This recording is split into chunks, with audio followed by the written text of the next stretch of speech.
الحمدللہ رب العالمین والصلاة والسلام علی اشرف الانبیاء والمرسلین وعلی آلہ واصحابہ اجمعین اما بعد فاعوذ باللہ من الشیطان الرجیم بسم اللہ الرحمن الرحیم الصلاة والسلام علیک یا رسول اللہ وعلی آلک واصحابک یا حبیب اللہ الصلاة والسلام علیک یا نبی اللہ وعلی آلک واصحابک یا نور اللہ۔ فرمان مصطفیٰ صلی اللہ تعالی علیہ وآلہ وسلم، نبی علیہ الصلاۃ والسلام نے ارشاد فرمایا، مجھ پر درود پاک پڑھو، اللہ تبارک و تعالی تم پر رحمت نازل فرمائے گا۔ صلو علی الحبیب صلی اللہ تعالی علی محمد صلی اللہ تعالی علیہ وآلہ وسلم۔ الحمدللہ عز و جل، ایک بار پھر آپ کی خدمت میں حاضر ہیں فیضان آن لائن اکیڈمی کے پلیٹ فارم سے، اور یہ ایسا پلیٹ فارم ہے جو کہ آپ کے لیے وقتاً فوقتاً اچھے کورسز لاتا رہتا ہے۔ اب ایک بار پھر الحمدللہ عز و جل تھوڑے ہی عرصے کے گیپ کے بعد آپ کی خدمت میں حاضر ہیں، اور ہماری کوشش یہ ہے کہ ہم اپنے سننے والوں، ہم اپنے دیکھنے والوں، ہم اپنے پیار کرنے والوں، اپنے محبت کرنے والوں تک accurate knowledge of Islam convert کر سکیں، کنوے کر سکیں۔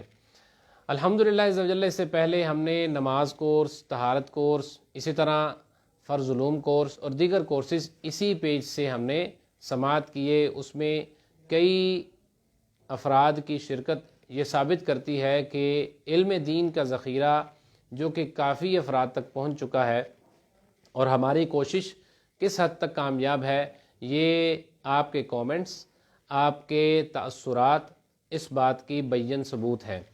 الحمدللہ عز و جل اب دوبارہ سے عقائد کے حوالے سے جو کورس ہے جو کہ 12 دن پر مشتمل ہوگا، آج الحمدللہ پہلا اس کا دن ہے، پہلا یوم ہے، اور یہ 12 دن اسی وقت پاکستانی وقت کے مطابق 8 سے لے کر 9 بجے تک انشاءاللہ عز و جل اسی پیج پر لائیو ہوا کرے گا۔ عقائد اور اعمال کورس میں ہم جو آؤٹ لائنز ہوں گی وہ بھی ہم انشاءاللہ ڈسکس کرتے ہیں، اور اس کے ساتھ ساتھ جو چیزیں ہم اس میں سماعت کریں گے وہ بھی ہم سنتے ہیں۔ ساتھ ہی ساتھ اس میں ہم نے کرنا یہ ہے، کورس کے آغاز سے پہلے ہم یہ چیز اپنے نظر میں لازمی رکھیں کہ ہم نے اگر بیٹھنا ہے تو کم از کم اس پیج کو ہم نے لائک ضرور کرنا ہے، اس کو شیئر ضرور کرنا ہے، تاکہ علم دین کا ذخیرہ دوسرے افراد تک بھی پہنچ سکے۔ اور دوسری چیز، ہم نے قلم اور کاغذ لے کر بیٹھنا ہے۔ کوئی بھی ایسی چیز جو کہ ہمیں لگے کہ یہ امپورٹنٹ ہے، بلکہ ساری چیزیں ہی اس میں امپورٹنٹ ہوگی، لیکن کچھ ایسی چیزیں ہوتی ہیں جو برین پہ کلک کرتی ہیں اور دل کرتا ہے کہ ان کو لکھ لینا چاہیے۔ حضرت علی المرتضیٰ شیر خدا کرم اللہ تعالی وجہ الکریم ارشاد فرماتے تھے، العلم صید والکتابۃ قید، علم شکار ہے اور لکھ لینا اس کو قید کر لینا ہے۔ تو اگر ایک شخص لکھ لیتا ہے تو کتابت کے ذریعے سے علم کو قید کیا جا سکتا ہے۔ تو اسی حوالے سے یہ چیزیں آپ نے نوٹ میں رکھنی ہیں۔ اسی طرح اگر کوئی سوال ہو تو دارالفتہ اہل سنت کے رابطہ نمبر آپ کو انشاءاللہ جل وقتاً فوقتاً کومنٹس میں سینڈ کیے جاتے رہیں گے۔ آپ اپنے سوالات دارالفتہ اہل سنت کے نمبر پر رابطہ کر کے انہی سے اس کا جواب لے سکتے ہیں، اور انشاءاللہ عز و جل یہ جو کورس ہوگا ہمارا، اس میں بھرپور کوشش یہ ہوگی کہ ہم جو ہے نا وہ عقائد اور اعمال پر بھرپور توجہ دے کر اس کے ہر گوشے کو وقت کی مناسبت سے لکھتے ہوئے اس پر کما حقہ روشنی ڈالنے کی ہماری کوشش ہوگی۔ پھر بھی انسان اب کوشش کر سکتا ہے، جتنی ہماری کوشش ہوئی انشاءاللہ عز و جل ہم کور اپ کرنے کی بھرپور کوشش کریں گے۔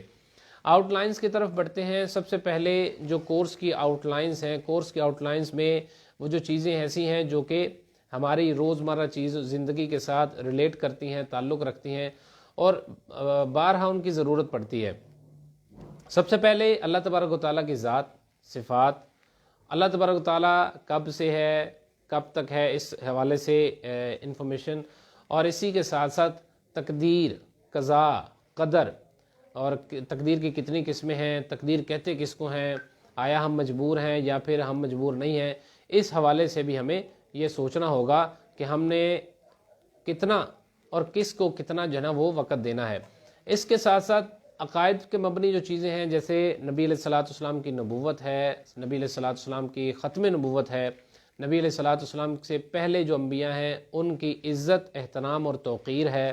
اس کے ساتھ اگلا جو ٹاپک ہوگا وہ معاد، قبر، حشر، جنت، دوزخ، اسی طرح جو عقائد میں جو چیزیں آتی ہیں ہمارے پاس، حشر اور برزخ کے معاملات، قبر کے معاملات، فرشتے، جنوں کے معاملات، اور جنوں کی تعداد کیا ہے، فرشتوں کی تعداد کیا ہے، فرشتے کتنی شکلیں تبدیل کر سکتے ہیں، جن کی تعداد کیا ہے اور یہ کتنی شکلیں تبدیل کر سکتے ہیں، یہ سارے کے سارے ہم اس میں انشاءاللہ عز و جل ہماری کوشش ہوگی کہ ہم اس میں کور اپ کرنے کی بھرپور کوشش کریں۔ تو اب ہم پہلا جو دن ہے ہمارا وہ قضاء اور قدر اور اللہ تبارک و تعالیٰ کی ذات، صفات اور اسی طرح خالق کائنات کے افعال سلبیہ، افعال ثبوتیہ، افعال ذاتیہ اور اسی طرح یہ صفات سلبیہ، صفات ثبوتیہ، صفات ذاتیہ کی طرف ہم بڑھیں گے۔ اللہ اکبر، نحمدہ و نصلی و نسلم علی رسولہ الکریم۔ خدا در انتظار حمد ما نیست، محمد چشم براہ ثنا نیست، خدا مدح آفرین مصطفیٰ بس، محمد حامد حمد خدا بس۔ مناجات اگر باید بیاں کرد، ببیت ہم قناعت می تواں کرد، محمد از تو می خواہم خدارا، الہی از تو حب مصطفیٰ را۔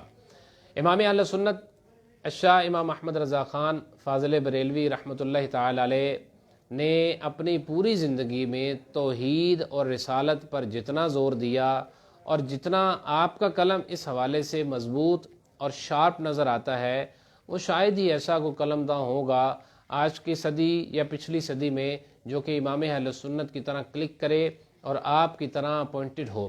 یہ آپ ہی کا خاصہ ہے، اللہ تبارک و تعالیٰ نے آپ کو ہی عطا فرمایا ہے۔ اب اس میں امام اہل سنت نے جن چیزوں پر اللہ تبارک و تعالیٰ کی ذات، صفات اور اسی طرح اللہ تبارک و تعالیٰ کے افعال، اس کی خوبیاں، اس کے ایٹریبیوٹس پر اللہ تبارک و تعالیٰ کی ہر چیز جو اس کے ذات سے ریلیٹ کرتی ہے، اس کی عزت اور احترام پر آپ نے قلم اٹھایا، ظاہر ہے اس میں آپ کا کوئی ثانی نہیں ہے۔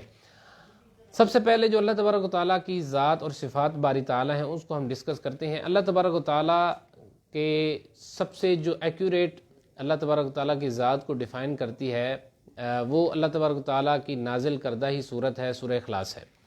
خالق کائنات خود ارشاد فرماتا ہے، قل هو اللہ احد اللہ الصمد، اے حبیب فرما دیجئے وہ اللہ تبارک و تعالیٰ ایک ہے۔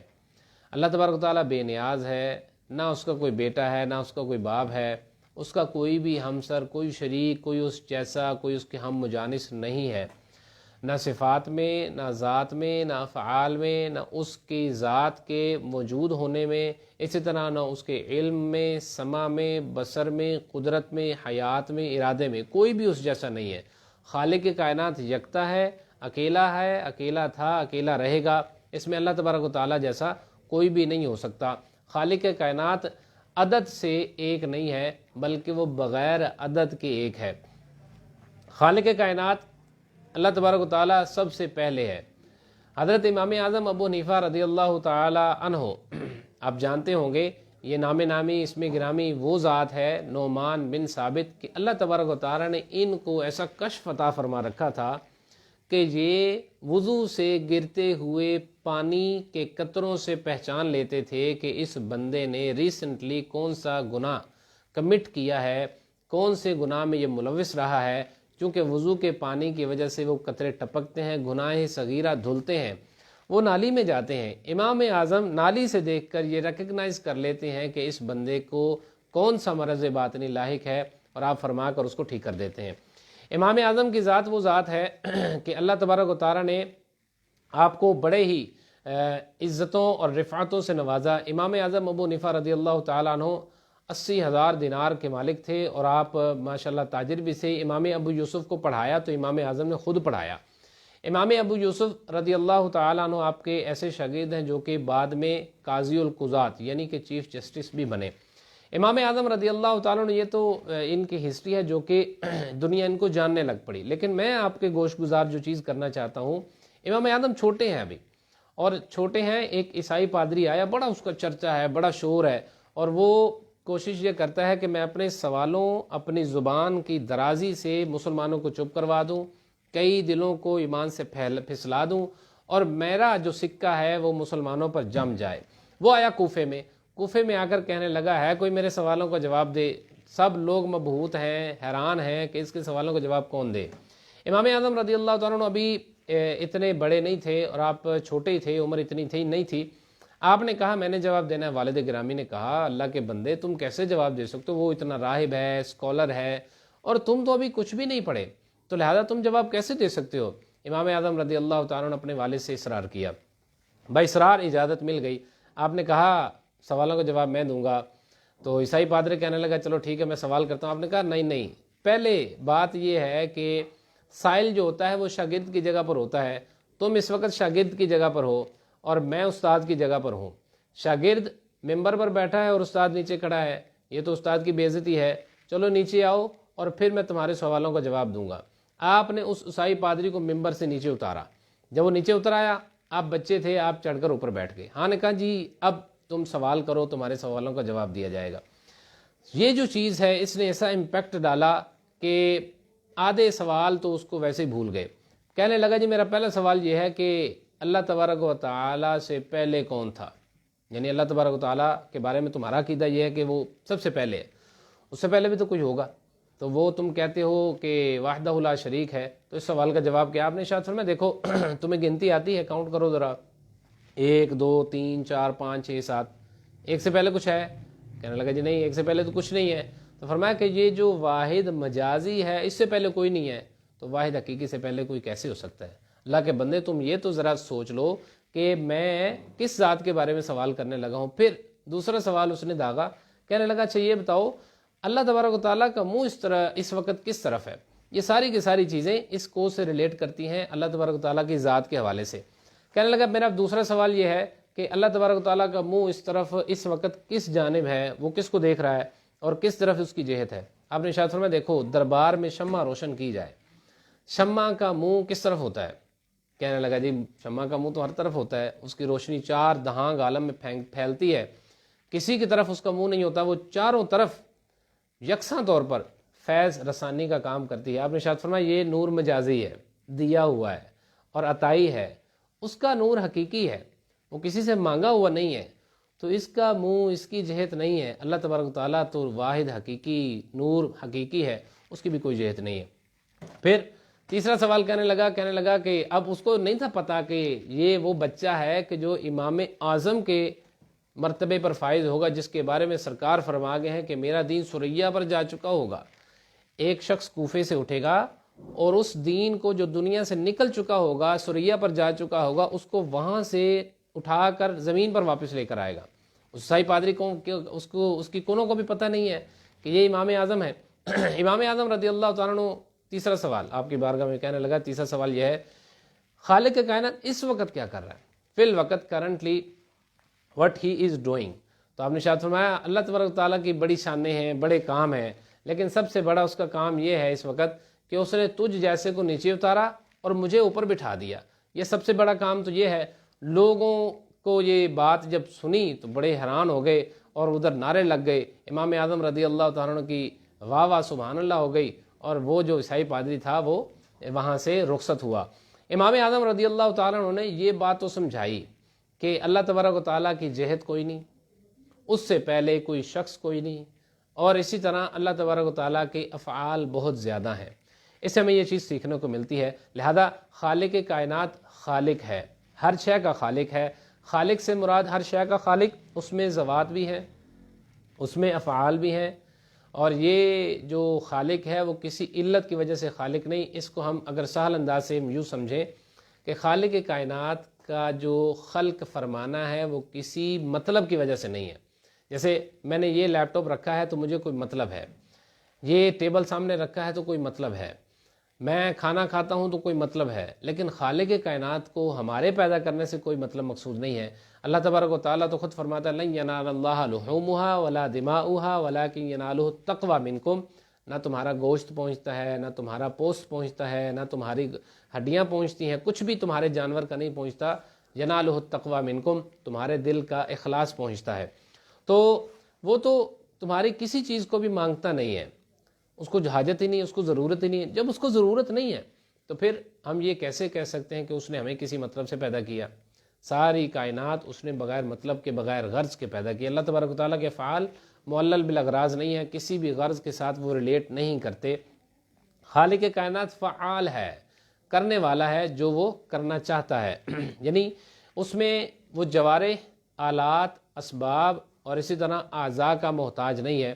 یعنی ہم دیکھتے ہیں تو ہم آنکھ کے محتاج ہیں، سنتے ہیں تو کان کے محتاج ہیں، کھاتے ہیں تو منہ کے محتاج ہیں، پیتے ہیں تو پیاس کے اس زبان کے محتاج ہیں، سانس لیتے ہیں تو ہوا کی نالی کے محتاج ہیں۔ خالق کائنات پیدا کرتا ہے، کن فرماتا ہے، کن فیکون، وہ چیز ہو جاتی ہے۔ کن اور فیکون میں ایک فا کا فاصلہ ہے، وہ فا کے ہوتے ہوتے فا کا فاصلہ ختم ہو جاتا ہے، کن فیکون وہ چیز ہو جاتی ہے۔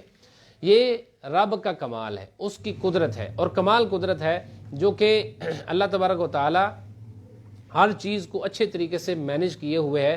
اس کے جو فرشتے ہیں، اس کے جو ملک ہیں، اس کے مقرر کردہ ہیں، اللہ تبارک و تعالیٰ ان کے بارے میں ارشاد فرماتا ہے یہ جو میں کہتا ہوں وہی کرتے ہیں، اس سے نافرمانی نہیں کرتے۔ خالق کائنات کے جو دیکھنے کی طاقت ہے وہ بغیر کسی خوردبین کے، اس میں کوئی مطلب دو رائے نہیں ہے کہ ایک چیز خوردبین بھی اس کو آبزرو نہیں کر سکتی، لیکن اللہ تبارک و تعالیٰ کی ذات اس کو آبزرو بھی کرتی ہے، ہو سکے تو اس کو روزی بھی دیتی ہے، ہو سکے سمرات وہ چیز اگر کھانے پینے والے کو زندہ حیاتی چیز ہے اور جسمانیت والی ہے۔ اللہ تبارک و تعالیٰ قریب ہے، اس میں مسافت سے وہ پاک ہے، اور اسی طرح سلطان اور شہنشاہ زمین و آسمان ہے، لیکن اس کا کوئی وزیر نہیں ہے۔ جیسے سلاطین کے وزیر ہوتے ہیں، با تدبیر ہوتے ہیں، وہ اس کو مشورے دیتے ہیں، اللہ تبارک و تعالیٰ کا ایسا کوئی وزیر نہیں ہے جو اس کا امور سلطنت میں بوجھ کم کرتا ہو اور اس کو بوجھ بانٹتا ہو، ایسا کچھ بھی نہیں ہے۔ حاکم علی الاطلاق ہے، اس کا کوئی مشیر بھی نہیں ہے۔ اسی طرح اللہ تبارک و تعالیٰ کی 7 ذاتی صفتیں ہیں، 7 ذاتی صفات ہیں جو کہ خالق کائنات کی ذاتی کہلاتی ہیں۔ ذاتی سے مراد یہ نہیں ہے کہ باقی صفتیں اس کی کسی سے لی ہوئی ہیں، نہیں، ذاتی سے مراد یہ ہے کہ اللہ تبارک و تعالیٰ جب سے ہے، یہ صفتیں بھی تب سے ہیں، ٹھیک ہے۔ اور صفات ثبوتیہ، صفات سلبیہ، ان کی حیثیت ان جیسی نہیں ہے۔ ان میں سب سے پہلے حیات ہے، کلام ہے، سمع ہے، بصر ہے، اسی طرح ارادہ ہے، قدرت ہے اور علم ہے۔ یہ اللہ تبارک و تعالیٰ کی صفات ہیں۔ اس کے علاوہ تکوین و تخلیق بھی ہے۔ تکوین و تخلیق سے مراد یہ ہے کہ کن فیکون، رب نے فرمانا ہے جی ہو جا، وہ چیز ہو جاتی ہے۔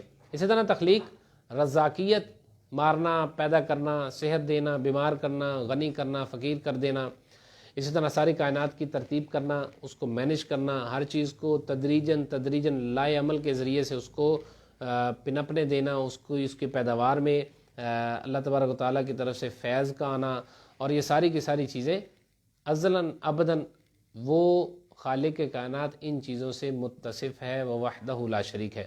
اس کی ذات قدیم ابدی ہے، اور اس کے سوا ساری چیزیں نو پید ہیں، یعنی اس کے بعد پیدا ہوئی ہیں، حادث ہیں اور ازلی نہیں ہیں، فنا ہونے والی ہیں، وہی باقی ہے، بقا اسی کو ہے۔ رب خود فرماتا ہے کل من علیہا فان، ہر جو چیز ہے جو اس جہان میں ہے اس کو فنا ہے۔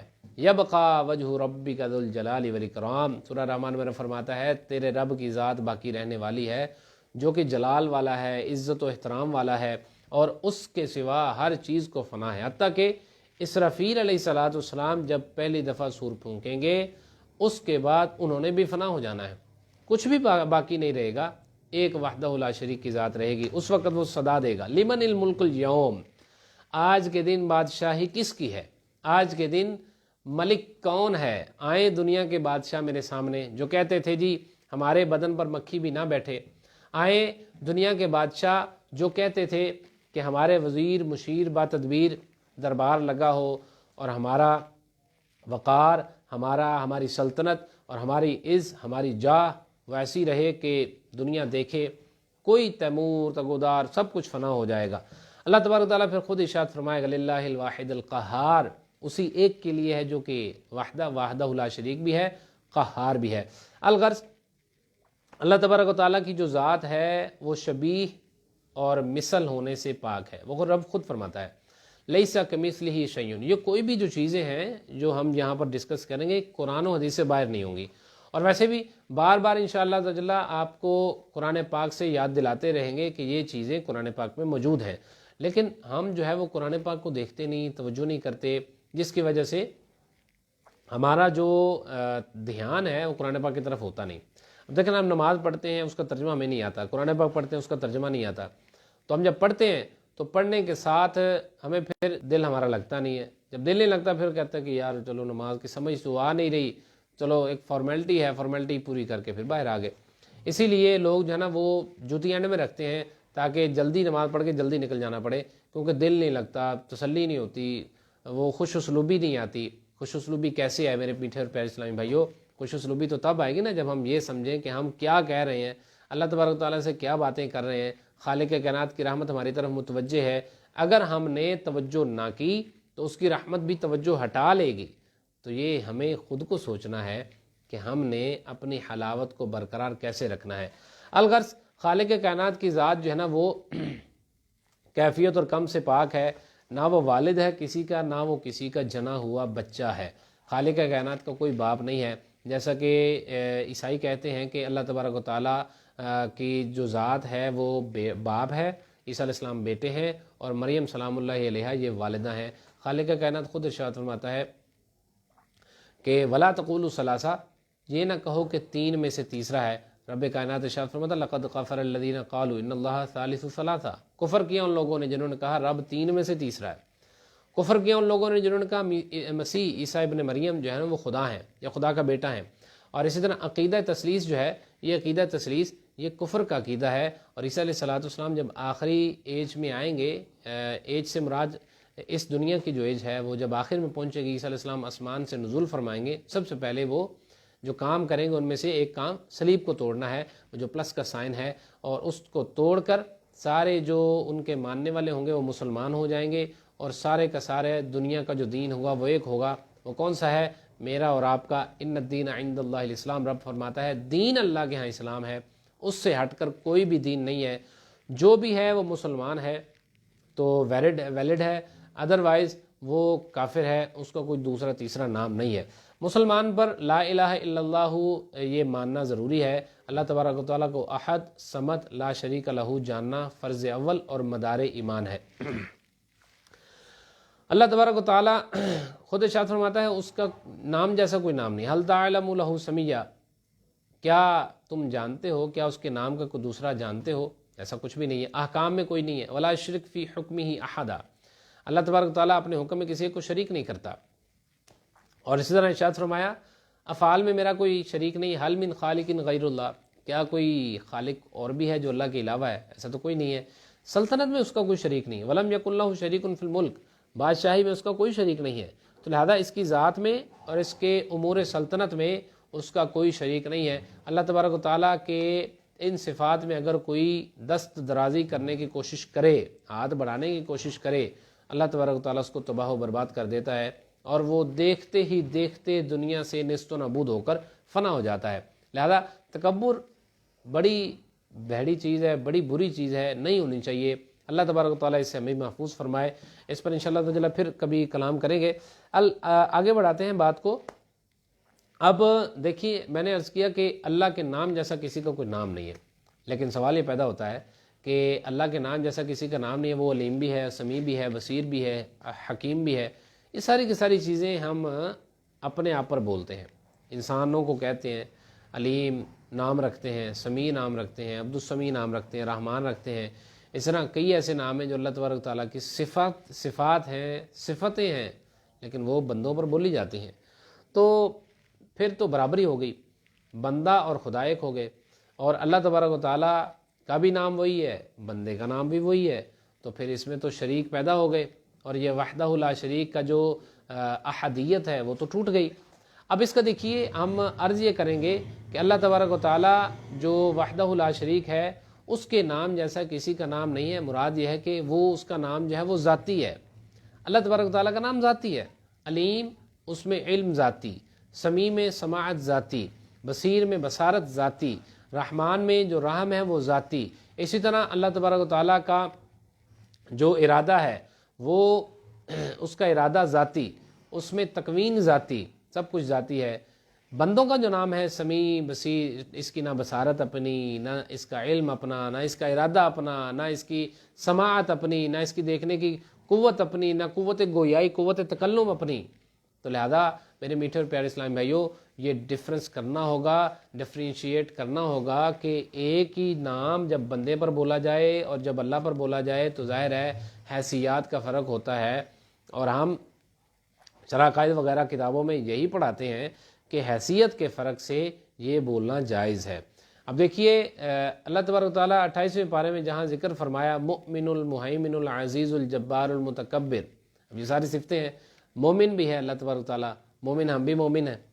سب سے بڑی یہ جو چیز ہے ہر مومن مسلمان پر بولی جاتی ہے، اللہ بھی مومن ہے اور بندہ بھی مومن ہے۔ اب دیکھیے جب اللہ بھی مومن ہے بندہ بھی مومن ہے تو ماننا پڑے گا کہ اللہ کا جو مومن ہونا ہے وہ اور چیز ہے، بندے کا مومن ہونا اور ہے۔ جب ان میں برابری نہیں ہے تو پھر کسی طرح سے شرک لازم نہیں آئے گا، جب شرک نہیں آئے گا تو کسی قسم کا کوئی اعتراض نہیں رہے گا۔ شرک تو ہم دیکھیں نا ہمارے سمجھ میں بعض اوقات نہیں آتی بات، اور ہم کہتے ہیں کہ یار یہ تو رب سے برابری ہو گئی، حالانکہ میرے میٹھے اور پیارے اسلام بھائیوں ایسا نہیں ہوتا۔ اب اسی طرح دیکھیے میرے پاس علم ہے جو اللہ پاک نے عطا کیا ہے الحمدللہ، اور اللہ تبارک و تعالیٰ کے پاس بھی علم ہے، تو کیا میرا علم اور اللہ تبارک و تعالیٰ کا علم برابر ہے؟ ہو ہی نہیں سکتا، یہ محال ہے۔ وجہ اس کی یہ ہے میرا علم جو ہے وہ اس کا دیا ہوا ہے، اور اس کے پاس جو علم ہے وہ کسی کا دیا ہوا نہیں ہے، اس کا اپنا ہے، اور وہ کسی سے مانگا ہوا نہیں ہے کہ نہیں جب مر جائے گا تو فنا ہو جائے گا، وہ اتر جائے گا، کسی سے لیا ہے تو واپس ہو جائے گا، ایسا کبھی بھی نہیں ہو سکتا۔ ہمارا علم عطائی، رب کا علم ذاتی۔ اب یہ اگر فرق نظر آ جائے تو پھر شرک والی بحث ہی ختم ہو جائے گی۔ سرکار علیہ السلام نے ویسے بھی ارشاد فرمایا مجھے تم پر خوف نہیں ہے کہ تم شرک کرو، تو شرکو کہ تم شرک کرو میرے بعد لیکن تم دنیا میں پڑ جاؤ گے۔ سرکار علیہ السلام شورٹی دے رہے ہیں، گارنٹی عطا فرما رہے ہیں میرے بعد تم شرک نہیں کرو گے۔ جب وہ فرما رہے ہیں تم شرک نہیں کرو گے تو پھر میں کہوں گی بھئی جی یہ بندہ بھی مومن ہے اللہ بھی مومن ہے، دونوں شرک ہو گئے، ایسا تو نہیں ہو سکتا۔ سرکار کا فرمان موجود ہے، رب کا قرآن موجود ہے، تو رب کے قرآن اور سرکار کے فرمان ہوتے ہوئے بھی انسان گمراہ ہو جائے تو پھر ہم اس کو ہدایت کے لیے دعا کر سکتے ہیں یا اللہ پاک اس کو ہدایت عطا فرما۔ اس سے زیادہ ہم سمجھا سکتے ہیں، اللہ پاک ہر ایک کو دین کا صحیح علم اور فہم عطا فرمائے۔ یہ صرف اور صرف صورتاً اور لفظی موافقت ہے، علم اس کے پاس بھی ہے، علم ہمارے پاس بھی، لیکن اس کا ذاتی ہے ہمارا عطائی ہے۔ یہ فرق ہے، یہ فرق مروز خاطر رہے، اگر یہ رہے گا تو ساری کی ساری چیزیں ہماری ڈفرینشیٹ ہوتی رہیں گی۔ ساری عزتیں اللہ تبارک و تعالیٰ کے ہاں پست ہیں، یعنی پنڈ کا چودھری ہے، ٹھیکیدار ہے، یا کوئی بھی ہے دنیا میں عزت دار ہے، ساری کی ساری عزتیں اسی سے دی ہوئی ہیں، اسی سے عطا کرتا ہے، کسی کا اپنا کچھ بھی نہیں ہے، سب اس کا دیا ہوا ہے۔ اب فرشتے ہوں، جن ہو، انسان ہو، کوئی بھی مخلوق ہو، اس سے بے نیاز نہیں ہو سکتی۔ زمان حال و کال سے اپنی جو پستیوں، اپنی بے احتیاجیوں، جو احتیاجیوں کے معترف ہیں، وہ بندے اللہ تبارک و تعالیٰ کے مقرب ہیں، اور اس کے حضور جو ہے نا وہ سائل رہتے ہیں، اور ہر وقت اللہ تبارک و تعالیٰ کی بارگاہ میں ہاتھ پھیلائے ہوئے ہوتے ہیں۔ ساری مخلوقات چاہے وہ زمینی ہے آسمانی ہے، اپنی اپنی حاجتیں لے کر رب کی بارگاہ میں حاضر ہے۔ اور یاد رکھیے یہی جو شخص ہوتا ہے وہ کامیاب ہوتا ہے، جو جھک کر رہتا ہے وہ کامیاب ہوتا ہے۔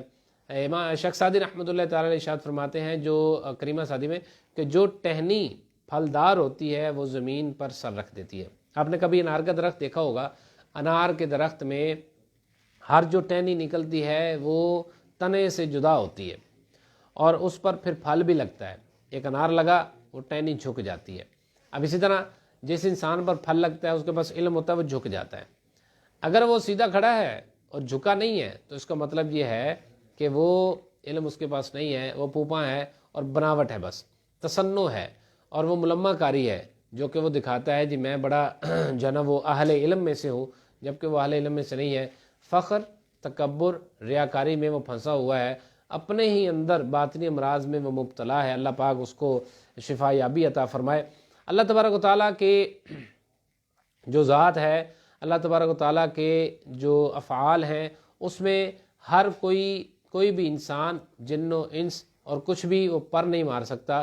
خالق کائنات میں کوئی بھی چیز حلول نہیں کی ہوئی، جیسا کہ ہم اگر کہیں جی خالق کائنات کی جو ذات ہے، اس کی صفات ہیں، وہ فلاں بندے میں حلول کر گئیں اور یہ خدا ہے، یا فلاں بندے میں حلول کر گئیں یہ خدا ہو گیا، یہ ایسا نظریہ رکھنا یہ شرک ہے اور بالکل جو ہے نا وہ جائز نہیں ہے کسی بھی طریقے سے۔ اللہ تبارک و تعالیٰ موجود ہے، خالق کائنات خود ارشاد فرماتا سبحانہ و تعالی عما یشرکون، پاکی اور برتری ہے اسے ان شریکوں سے، یعنی جو وہ شریک ٹھہراتے ہیں اللہ تبارک و تعالیٰ اس سے پاک ہے، منزہ ہے اور مبرہ ہے۔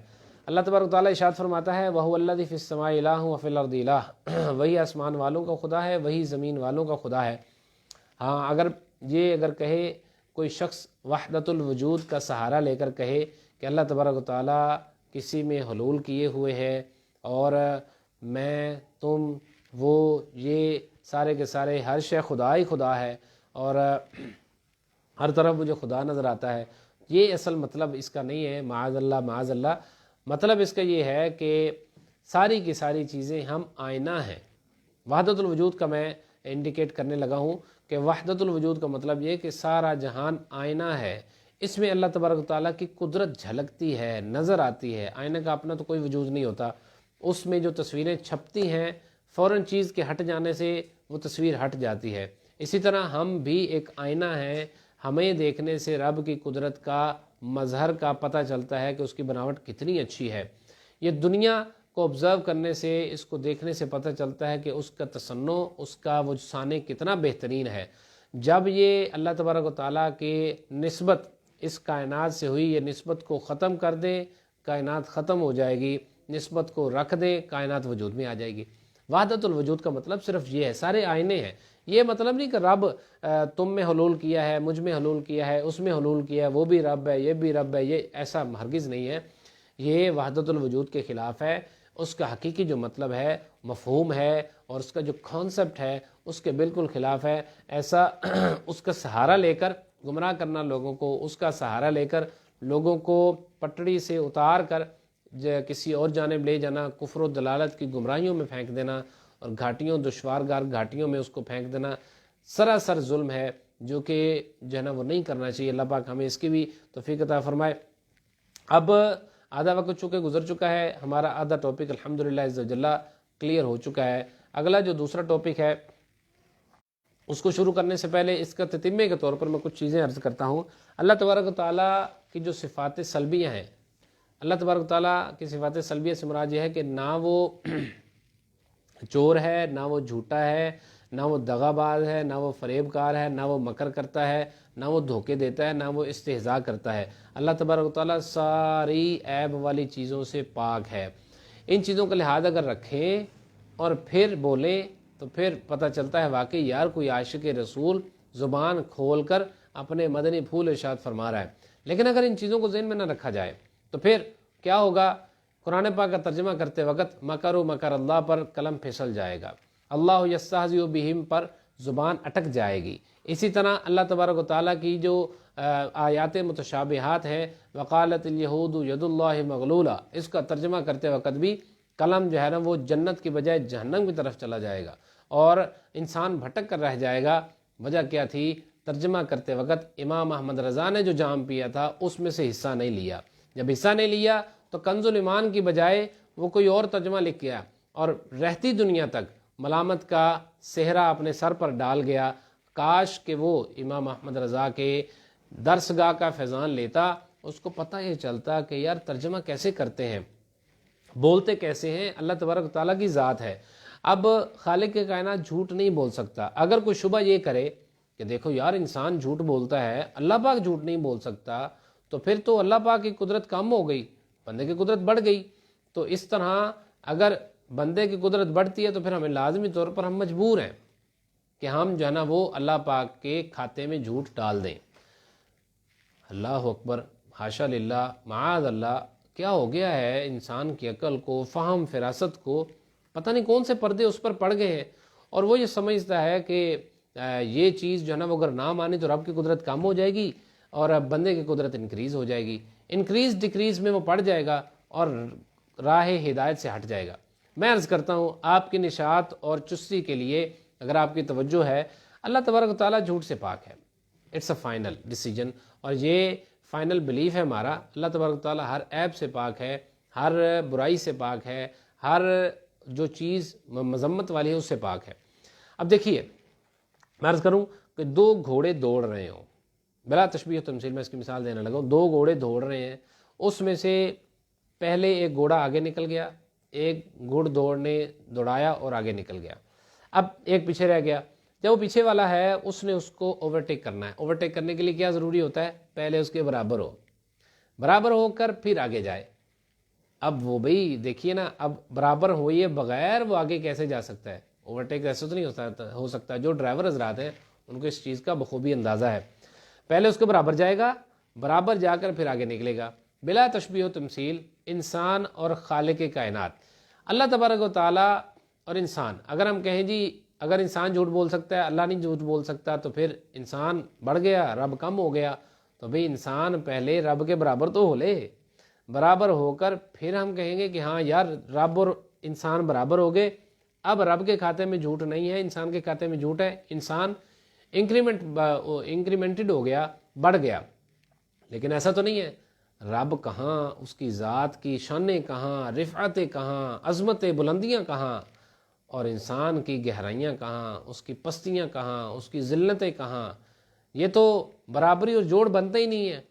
تو اللہ تبارک و تعالیٰ کے کھاتے میں جھوٹ لکھنے والوں کو یا بولنے والوں کو یا جن کے دماغ میں شبہ آتا ہے ان کو یہ ہوش کے ناخن لینے چاہیے۔ خالق کائنات جھوٹ نہیں بول سکتا، خالق کائنات ہر عیب سے منزہ اور مبرہ ہے۔ دوسرا جواب اس کا یہ ہے، دیکھیے کوئی بھی چیز اگر رب سے تعلق نہیں اس کا جڑتا، لازمی نہیں آپ نے پکڑ کے جوڑ دینا ہے، یہ ضروری نہیں ہے۔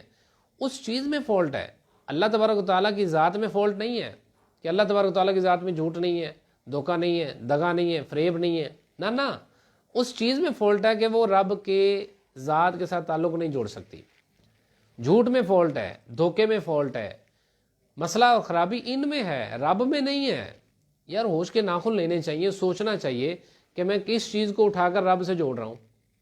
بھئی اللہ تبارک و تعالیٰ کی ذات ہے، وہ بلند اور بالا ہے، وہ اس نے تمہیں پیدا کیا، ہر آیت اس نماز کے بعد آیت الکرسی بھی پڑھتے ہیں اور پھر اس کے لیے نیند بھی ثابت کرتے ہیں، اللہ تبارک و تعالیٰ کا قرآن بھی سنتے ہیں اور پھر بعد میں اس کے لیے ہر طرح کی چیزیں بھی ثابت کرتے ہیں۔ کہاں کس رخ پر ہمارا جو نا وہ نہج ہے، ہمارا منہ کس جانب موڑ دیا گیا؟ اللہ تبارک و تعالیٰ ہمیں اس سے محفوظ فرمائے۔ اللہ تبارک و تعالیٰ کے بارے میں بولنے سے پہلے ہمیں یہ سوچنا چاہیے کہ یار ہم کس ہستی کے بارے میں باتیں کرنے لگے ہیں۔ آخری بات اس عقیدہ توحید سے جو یہ ہے کہ عوام جب دھڑوں میں بیٹھتی ہے، چوکوں چوراہوں میں بیٹھتی ہے، بحث کرنے لگ پڑتی ہے، اور بحث نکلتے نکلتے دینیات میں وہ انٹرفیئر ہو جاتا ہے، اس میں رسول اللہ کی ذات، قبر، حشر، اس طرح جنت دوزخ کوئی بھی چیز محفوظ نہیں رہتی، حتیٰ کہ اللہ تبارک و تعالیٰ کی توحید بھی لوگ باتیں کرتے کرتے پتہ نہیں کدھر کدھر نکل جاتے ہیں۔ لہذا میری جو عرض یہ ہے کہ آپ تمام اسلامی بھائی، عوام کو ضروری ہے کہ وہ دینیات میں بحث نہ کیا کریں۔ گفتگو کرنی ہے تو جمعے میں پہلے چلے جائیں، جمعے میں آپ آخری وقت میں جاتے ہیں۔ گفتگو کرنی ہے تو درس و بیان میں شرکت کیا کریں، گفتگو کرنی ہے ہفتہ وار اجتماع میں جائیں۔ گفتگو اگر آپ نے سننی ہے، دین اسلام کے بارے میں بحث سننی ہے، مدنی مذاکرہ دیکھیں، اتنی پریشیس انفارمیشنز جو کہ امیر اہل سنت دامت برکاتہم العالیہ وہ شیئر کرتے ہیں، وہ بتاتے ہیں، اور آپ اللہ تبارک تعالیٰ کے جو رفعتیں ہیں، شانیں ہیں، نبی صلی اللہ علیہ وسلم کی شانیں ہیں، ان کو بیان کرتے ہیں، دل اشش کر اٹھتا ہے اور دل سے نعرہ اٹھتا ہے، اور سبحان اللہ دل سے نکلتے، کہنا نہیں پڑتا اللہ یہ آنکھو جی سبحان اللہ، ایسا نہیں کرنا پڑتا۔ امیر اہل سنت جو بیان کرتے ہیں آپ وہاں پر سن لیں، وقت دیں، اور دیکھیے یہ کہیں جی میرے پاس فری ٹائم ہوگا تو پھر میں دیکھوں گا۔ فری ٹائم کبھی آپ نے کھانے کے لیے فری ٹائم ہوا ہے؟ بھوک لگتی ہے سارے کام چھوڑ کے کھانا کھاتے ہیں، کیوں؟ ضرورت ہے۔ تو اللہ کے بندے دین بھی ضرورت ہے، یہ ضروری چیز ہے، یہ عادت نہیں ہے، یہ ضروری چیز ہے، اس کے لیے وقت نکالنا پڑے گا، ورنہ آنکھ بند ہو جائے گی اور پھر لوگ دفنائیں گے، منہ پہ مٹی ڈالائیں گے، منہا خلقناکم وفیہا نعیدکم ومنہا نخرجکم تارۃ اخری، اور پھر اس وقت کفِ افسوس ملنا کہ ہائے کاش میں نے پڑھا ہوتا، کاش میں نے سیکھا ہوتا، کاش میں نے نمازیں یہ فلاں فلاں الغرض۔ ایسا نہیں کرنا چاہیے، بحث نہیں کرنی، آپ نے دینیات میں نہیں پڑھنا، اس میں بحث و کرید کریں گے تو ایسی چراگاہ میں چلے جائیں گے جو کہ دوسروں کی ہوگی، اور اس میں آپ پھر پڑ جائیں گے۔ اللہ پاک ہمیں حفظ و امان عطا فرمائے۔ خالق کائنات کی ذات، اس کی صفات ازل سے ابد تک ہیں، اس سے پہلے کوئی نہیں تھا، اس کے بعد میں بھی کوئی نہیں ہے، سب سے پہلے وہ ہے، اور سب سے بعد میں وہ ہے۔ اللہ تبارک و تعالی ہمیں اس کی توفیق عطا فرمائے۔ دوسرا ٹاپک ہے، اس کی طرف بڑھتے ہیں، وہ ہے تقدیر کا بیان۔ تقدیر میں تقدیر کہتے کس کو ہیں، اس کی کتنی قسمیں ہیں، اور تقدیر کے ساتھ کیا کیا چیزیں ریلیٹ کرتی ہیں، ان چیزوں پر بھی ہم جو ہے نا وہ انشاءاللہ عز و جل کوشش کریں گے کہ آپ کے گوش گزار وہ چیزیں کریں۔ دیکھیے تقدیر کے بارے میں بحث کرنے سے نبی علیہ السلام نے منع فرمایا۔ حضرت ابوبکر صدیق، حضرت فاروق اعظم رضی اللہ تعالیٰ عنہ بحث کر رہے تھے تقدیر کے مسئلے میں۔ نبی علیہ السلام تشریف فرما ہوئے، نبی علیہ السلام نے ارشاد فرمایا کہ تم سے پہلے لوگ اسی مسئلے میں گفت و شنید کرنے سے ہلاک ہوئے، لہذا تمہیں یہ مناسب نہیں ہے۔ اور نبی علیہ السلام کے چہرہ انور کا جو رنگ تھا وہ متغیر ہو گیا، یعنی جلال کا انداز جو تھا وہ سرکار علیہ السلام کے چہرہ انور پر دکھ رہا تھا، واضح آثار نظر آ رہے تھے۔ نبی علیہ السلام چونکہ حسین و جمیل تھے، خوبصورت بہت سے، تو آپ جب جلال میں آتے تھے تو آپ صلی اللہ تعالیٰ علیہ وسلم کا جو چہرہ انور تھا ریڈ ہو جاتا تھا، جیسے کہ صحابہ کرام علیہم رضوان ارشاد فرماتے ہیں کہ گویا کہ ریڈ انار ہوتا ہے نا، جیسے لال انار، وہ رکھ کے کسی کے چہرے پر نچوڑ دیں اور چہرہ بھی حسین ہو تو سارے کا سارا چہرہ لال ہو جائے گا۔ اس طرح سرکار علیہ السلام پر جو چہرہ انور پر جو جلال کے انداز تھے ویسے ہو جایا کرتا تھا۔ تو آپ صلی اللہ علیہ وسلم نے صحابہ کو منع کیا۔ صحابہ میں سے بھی وہ پہلے خلیفہ حضرت ابوبکر صدیق، افضلیت میں سب سے اول اور خلیفہ بلا فصل، پھر اس کے بعد حضرت فاروق اعظم رضی اللہ تعالیٰ عنہ حضرت فاروق اعظم رضی اللہ تعالیٰ عنہ کہ جن کی وجہ سے کئی لاکھ مربع میل اللہ تبارک تعالیٰ نے اسلام کو جگہ عطا فرمائی، دولتیں اور عزتیں اور شہرتیں عطا فرمائی، تو ان کو آپ نے منع کیا۔ اب اس کے بعد امام اعظم ابو حنیفہ رضی اللہ تعالیٰ عنہ جو ہے وہ آپ بھی اپنے شاگردوں کو منع کیا کرتے تھے، اور آپ جو ہے نا وہ منع فرمایا کرتے تھے کہ تقدیر کے مسئلے میں بحث نہیں کرنی۔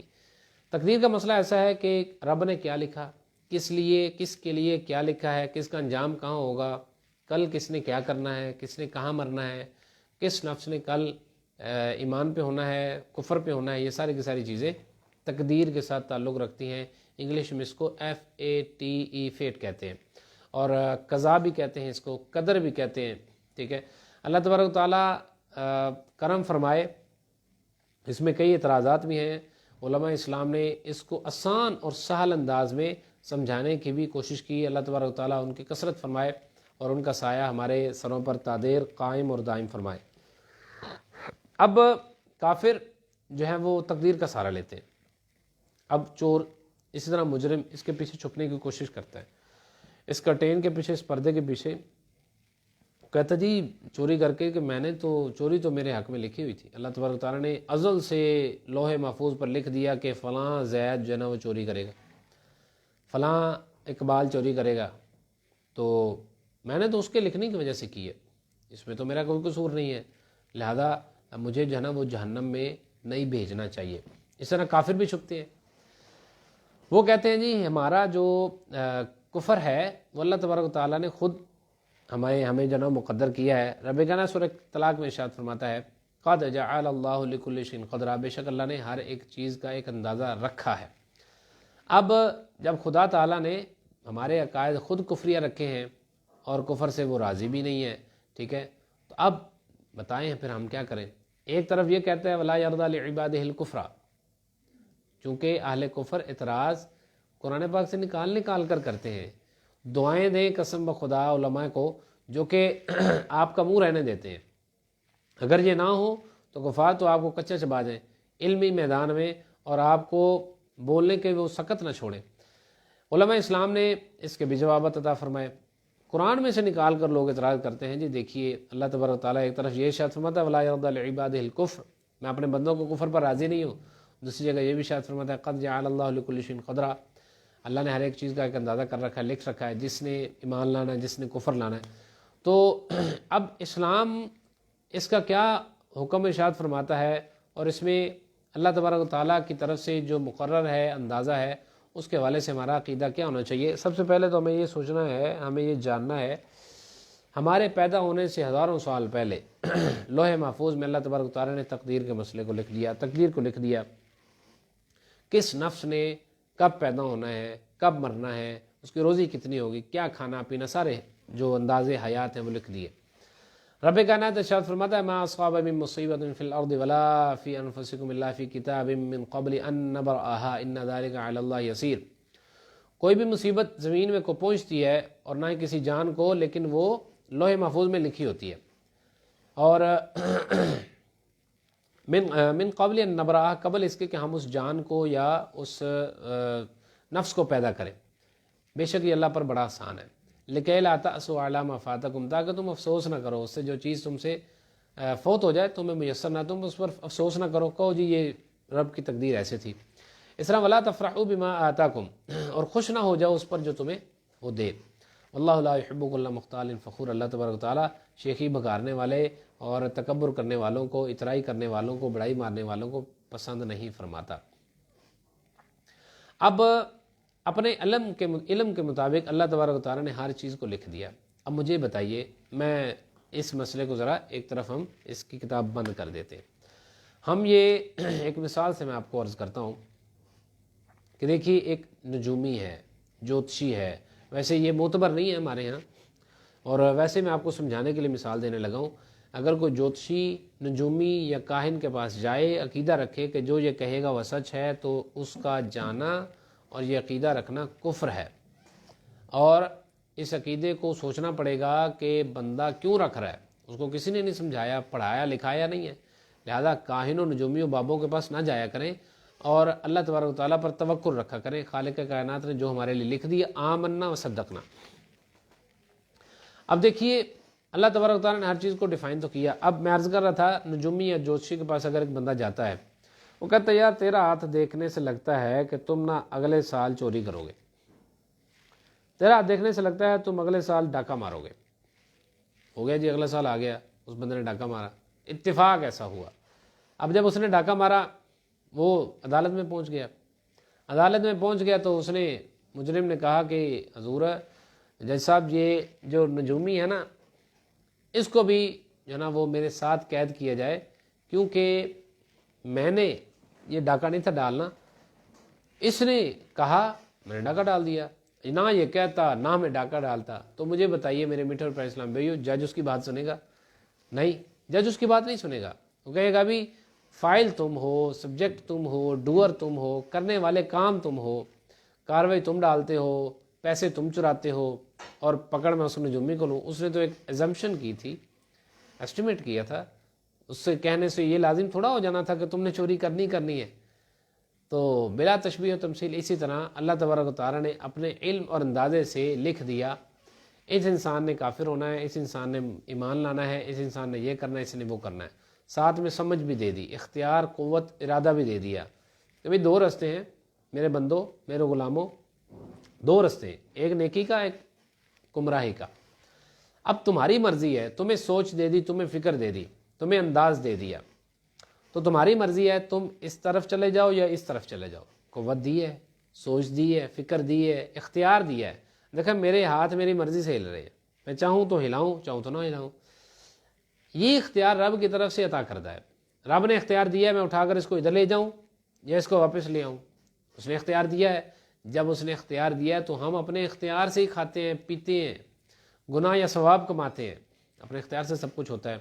اللہ پاک نے صرف افعال پیدا کیے، جیسے اس نے فعل پیدا کیا جی کھانا کھاؤ گے تو اس کے بعد تمہارا کھانا ہضم ہو جائے گا، اگر سب کچھ ایکوریٹ کنڈیشن میں ہوا۔ اگر تم پانی پیو گے تمہاری پیاس بجھ جائے گی، دیکھو گے تو نظر آئے گا، کانوں کے ذریعے سے سننے کی تمہیں طاقت مل جائے گی، کوئی بات کان میں قریب آئے گی تو تمہیں آواز آئے گی، سمجھ آ جائے گی۔ سارے کے سارے افعال اللہ پاک نے پیدا فرمائے۔ فرماتا واللہ خلقکم وما تعملون، اللہ نے تمہیں پیدا کیا اور تمہارے اعمال کو پیدا کیا۔ اب اللہ تبارک و تعالیٰ اسی طرح خالق کائنات نے جب ایک چیز لکھ دی ہے کہ اس نے زندگی میں یہ کرنا ہے، وہ اس نے ہمارے باڈی لینگویج، ہمارے افعال، ہمارے اعمال پر نظر رکھ کے اس نے اپنے علم کے مطابق لکھ دیا کہ بھی 2021 میں فلاں بندہ پیدا ہوگا اور فلاں بندہ پیدا ہونے کے بعد یہ کام کرے گا، اپنی زندگی میں وہ یہ کام کرے گا، نیک کرے گا یا بد کرے گا۔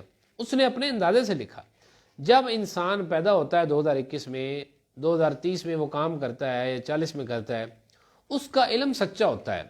رب کا علم سچا ہوتا ہے اور انسان پر وہ چیز جو ہے نا وہ لازم ہو جاتی ہے۔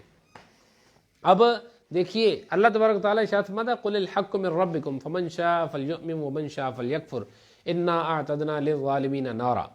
فرماتا ہے حبیب فرما دیجیے حق تمہارے رب کی طرف سے واضح ہو چکا ہے، اور جو چاہے مومن ہو جائے جو چاہے کافر ہو جائے۔ اب اس میں حضرت علی المرتضیٰ رضی اللہ تعالیٰ عنہ روایت فرماتے ہیں کہ یہ واو اختیار کے لیے نہیں ہے، ومن شاء فلیکفر، جو چاہے کافر ہو جائے۔ اللہ تبارک تعالیٰ یہ ہرگز نہیں چاہتا، کیونکہ آگے وعید بھی تو ہے نا انا اعتدنا للظالمین نارا۔ اور اسی طرح یہ ارشاد فرمایا لیبلوکم ایکم احسن عملا، اللہ تبارک تعالیٰ تو تمہیں آزماتا ہے اور تمہیں جو ہے نا وہ دیکھتا ہے کہ تم کیسے اعمال کرتے ہو۔ رب کائنات ارشاد فرماتا ہے وللہ المثل الاعلیٰ، اس کی شان بڑی بلند ہے۔ مولا روم ارشاد فرماتے ہیں اے بروں از وہم و کالو کیلو من، خاک بر فرق من و تمثیل من، کہ اے رب کائنات کی ذات تو میرے وہاں میرے کیلو کال سے باہر ہے، وراء الورا ہے، اور میں جو مثالوں کے ذریعے سے فرق بیان کرتا ہوں اس پر خاک ہے، تیری ذات وراء الورا ہے۔ اب جب چور یہ کلیم نہیں کر سکتا کہ جوتشی نے کہا اس لیے میں نے چوری کی، تو اسی طرح مجرم یہ بھی نہیں کہہ سکتا کہ رب کائنات تو نے لکھ دیا لہذا میں نے قتل کر دیا، اب تو نہ لکھتا تو میں قتل نہ کرتا، تو نے لکھا تو میں نے جو ہے نا وہ کسی کو تھپڑ مار دیا، تو نے لکھا تو میں نے جھوٹ بول دیا۔ تو جیسے چور کی بات نہیں سنی جائے گی اس طرح اس مجرم کی بھی نہیں سنی جائے گی۔ رب کے کہنے سے وہ چیز واجب نہیں ہوتی، اس نے ایک اندازے کے مطابق اپنے علم جو کہ علم حقیقی ہے اس کے مطابق اس نے لکھ دیا، وہ علم سچا ہو گیا۔ اب اس کے لکھنے سے وہ چیز واجب نہیں ہوئی، یہ چیز ہمیں اتم طور پر اچھے طور پر سمجھ آ جانی چاہیے۔ پھر اگلی جو چیز ہے وہ یہ ہے کہ اب دیکھیے حضرت موسیٰ علیہ السلام اور حضرت آدم علیہ السلام کا مباحثہ ہوا، یعنی بات چیت ہوئی، گفت و شنید ہوئی، اور نبی علیہ السلام نے یہ حدیث پاک جو ہے نا وہ آپ نے مشکاۃ شریف کے میں یہ حدیث پاک مروی ہے، قال رسول اللہ صلی اللہ علیہ وسلم احتج آدم و موسیٰ علیہم السلام عند ربہما۔ یہ جو بات چیت تھی دنیا میں نہیں ہوئی، عالم اسباب میں ہوئی اور دونوں کے وفات کے بعد ہوئی۔ اس حضرت موسیٰ علیہ السلام اور آدم علیہ السلام بات چیت ہوئی، اور قضاء اور قدر میں کیا ہوتا ہے یہ چیز آپ دیکھ لیجئے۔ اگر یہ چیز آدم علیہ السلام بھی تسلیم کرتے ہیں کہ میں نے رب نے فرمایا، رب نے منع کیا گندم کا دانہ نہیں کھانا لیکن میں نے کھایا، آدم علیہ السلام اس کو ایڈمٹ کرتے ہیں، لیکن وہ رب کا اور آدم علیہ السلام کا مسئلہ ہے، ان کا معاملہ ہے، ان کے بٹوین کی جو گفت و شنید ہے، لیکن ہمیں اس میں انٹرفیئر کرنے کی ضرورت نہیں ہے۔ ہمیں یہ نہیں پوچھا جائے گا تم نے آدم علیہ السلام کے بارے میں وضاحت کیوں نہیں کر کے آئے، ہمیں یہ سوال نہیں ہوگا۔ جب سوال نہیں ہوگا تو پھر میرے میٹھے اور پیارے اسلام بھائیو کیا ضرورت ہے آدم علیہ السلام کے اس گندم کے دانے پر مذاق کرنے کی، اس پر دل آزاریاں کرنے کی، اس پہ جنا وہ کفر بکنے کی کیا ضرورت ہے؟ لہذا آدم علیہ السلام کے معاملے کو اور اللہ تبارک و تعالیٰ کے ساتھ اس کو اٹیچ رہنے دیں، اس میں آپ انٹرفیئر نہ کریں۔ الغرض آدم علیہ السلام موسیٰ علیہ السلام کی بات چیت ہوئی، آدم علیہ السلام نے سنی، موسیٰ علیہ السلام کہنے لگے آپ آدم علیہ السلام، اللہ نے آپ کو اپنے دست انور سے پیدا کیا جو دست قدرت ہے، آپ نے اپنی روح پھونکی، ملائکہ سے سجدہ کروایا اور آپ کو جنت میں رہائش دی، لیکن پھر آپ لوگوں کو لے کر نیچے آ گئے۔ تو آدم علیہ السلام نے جواب دیا ہے موسیٰ علیہ السلام آپ یہ ارشاد فرمائیے اللہ نے آپ کو اپنی رسالت سے چن لیا، اپنا کلام عطا فرمایا، تختیاں دیں جس میں تورات لکھی تھی، ہر چیز تھی اس میں۔ اچھا یہ بتائیے میرے پیدا ہونے سے پہلے کتنی دیر پہلے تورات لکھی جا چکی تھی؟ موسیٰ علیہ السلام کہنے لگے 40 سال پہلے۔ اس میں لکھا تھا کہ آدم علیہ السلام ایسا کریں گے؟ ہاں جی لکھا تھا۔ تو بھئی جب میرے پیدا ہونے سے 40 سال پہلے ایک چیز لکھی جا چکی ہے اب بتاؤ میں کیا کرتا؟ تو فحجہ آدم و موسیٰ علیہ السلام پر آدم علیہ السلام نے حجت قائم کر دی۔ سرکار علیہ السلام کے یہ الفاظ ہیں، اب یہ عالم اسباب میں نہیں ہوا، یہاں پر آدم علیہ السلام یہ ایڈمٹ کرتے ہیں، لیکن ہمیں اس میں گفت و شنید کی ضرورت نہیں ہے، اجازت بھی نہیں ہے کہ ہم یہ کہیں جی آدم علیہ السلام یہ تھے یہ ایسا کرنے کی اجازت نہیں ہے۔ تو اب یہ اس وجہ سے تھا، وہ عالم اسباب نہیں تھا، اللہ تبارک و تعالیٰ کے ہاں یہ بات ہوئی اس لیے آدم علیہ السلام نے یہ بات کر دی، ورنہ اگر دنیا میں ہوتے تو پھر وہ یہ بات نہیں کرتے۔ الغرض جو بات ہے تقدیر کی، تقدیر میں ہم یہ کبھی نہیں کہہ سکتے کہ اللہ تبارک و تعالیٰ کے لکھنے سے یہ چیز ہوئی ہے یا اگر وہ نہ لکھتا تو ہمارے لیے ایسا نہ ہوتا۔ اب خود ارشاد فرماتا ہے لیس للانسان الا ما سعی، انسان کے لیے وہی ہے جو وہ کوشش کرتا ہے۔ تو رب کائنات کے لکھ دینے سے ایسا کچھ بھی نہیں ہوتا۔ اللہ تبارک و تعالیٰ کا جو کام ہے، اللہ تبارک و تعالیٰ کی جو ذات ہے، اس کے جو نائبین ہیں، اللہ تبارک و تعالیٰ اس میں جو ہے نا وہ اچھے طریقے سے اس کو مینیج کرتا ہے۔ رب کائنات کے یہ جو تقدیر ہے اس کی 3 قسمیں ہیں۔ تقدیر مبرم ہوتی ہے، معلق ہوتی ہے، شبیب مبرم ہوتی ہے۔ اس میں جو ہوتی ہے نا تقدیر کی جو 3 قسمیں ہیں، اس میں جو مبرم ہوتی ہے وہ چینج نہیں ہوتی، اس میں کبھی بھی وہ چینج نہیں ہو سکتی۔ دوسری 2 چیز جو ہوتی ہیں وہ تبدیل ہو سکتی ہیں، اس میں تبدیلی آ سکتی ہے۔ اولی کی دعا سے، نبی کی عطا سے اس میں تبدیلیاں آتی رہتی ہیں۔ اور یہ بھی بیماری آئے اس میں دوا لینا، یہ بھی تقدیر کا حصہ ہے۔ اس میں یہ لکھا ہوگا کہ اگر یہ بندہ ڈاکٹر سے دوا لے گا تو آرام آ جائے گا، نہیں لے گا تو بیماری لمبی ہو جائے گی، یہ بھی تقدیر کا حصہ ہے۔ لہذا یہ کہنا کہ بیماری لکھی جا چکی ہے لہذا میں تھوڑا آرام کر لوں، دوائی نہ لوں، یہ بھی درست نہیں ہے۔ لہذا ان چیز پر بھی ہمیں غور و فکر کرنا چاہیے اور اس چیز پر بھی اعتراض نہیں کرنا چاہیے۔ آخری بات اس تقدیر سے متعلق، کافر اگر کہیں جی ہمارے دلوں پر تو مہر لگ چکی ہے، رب کائنات خود ارشاد فرماتا ہے، تو لوگ پڑھتے بھی ہیں نا، ختم اللہ علی قلوبہم وعلی سمعہم وعلی ابصارہم غشاوہ، اللہ نے مہر لگا دی نا ان کے دلوں پر، اب وہ ایمان نہیں لائیں گے۔ لہذا ابو جہل کا کوئی قصور نہیں، ابو لہب کا کوئی قصور نہیں، اللہ نے مہر لگا دی ہے۔ اللہ کے بندے اب قرآن آدھا کیوں پڑھتے ہیں؟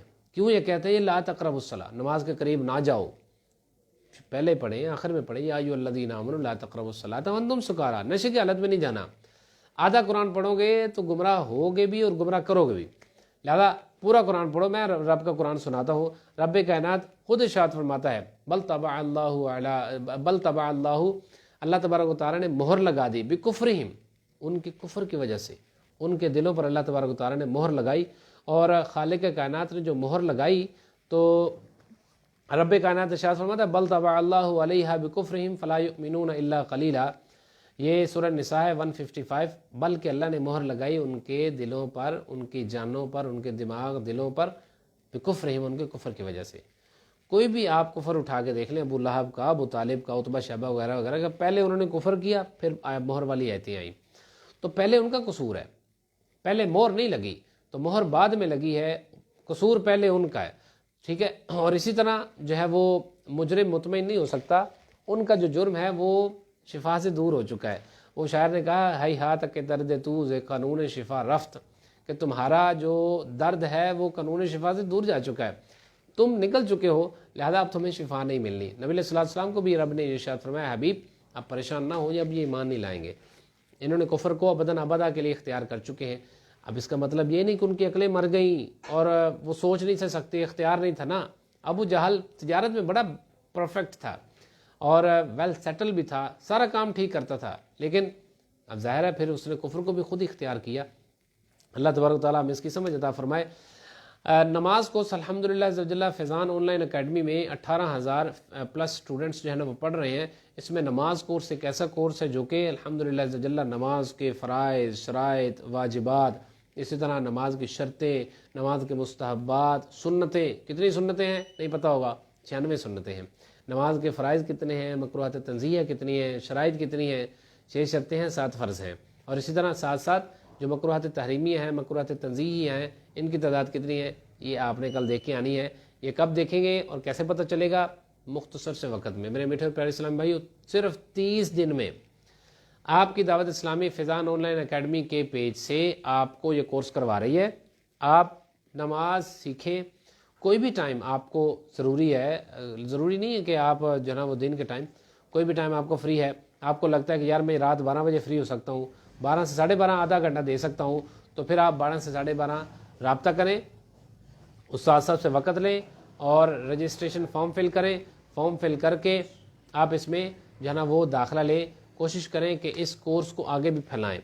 نماز کورس ایک ایسا جامع کورس ہے، اس میں نماز کے حوالے سے مکمل معلومات، طریقہ کار اور ساتھ ساتھ آپ کے سوالات، ان کے جوابات اور آپ کا مکمل طریقہ کار جو ہے نا وہ سکھایا جاتا ہے۔ اللہ تبارک و تعالی ہمیں اس کی توفیق بھی عطا فرمائے۔ آج ہم نے الحمدللہ عزوجل توحید باری تعالیٰ اور قضاء اور قدر کو ہم نے کور کیا۔ کل انشاءاللہ عزوجل نبوت کے باب کو ہم شروع کریں گے۔ آمین بجاہ النبی صلی اللہ تعالی علیہ وآلہ وسلم۔